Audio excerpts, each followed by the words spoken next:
কালনার শাসপুরস্থিত শীতলাতলা।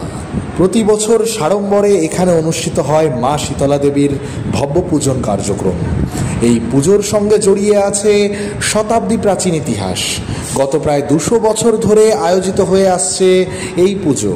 পুজোর সময় ঢল নামে স্থানীয় ভক্তদের, এবারও তার ব্যতিক্রম নয়।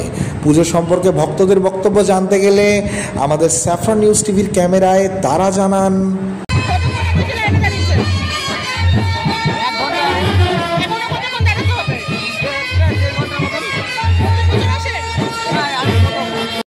পুজোটা এখানে কত বছর ধরে আয়োজিত হচ্ছে?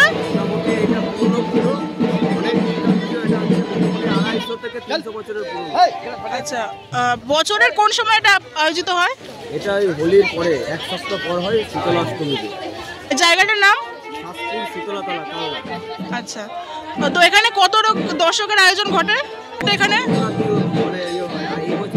12টা থেকে লাইন পড়ে, একদম লম্বা লাইন আপনি দেখতে পাবেন। পুরো রাত 12টা থেকে গোনা শেষ করতে পারবেন। মেলাটা কতদিন থাকে?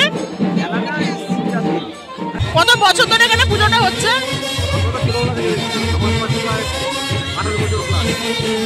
এর আগে আসছেন এখানে পুজো দিতে? পূর্ব বর্ধমানের কালনা থেকে ক্যামেরায় শুভ রায়ের সাথে পারমিতা দত্তের রিপোর্ট, স্যাফরন নিউজ টিভি।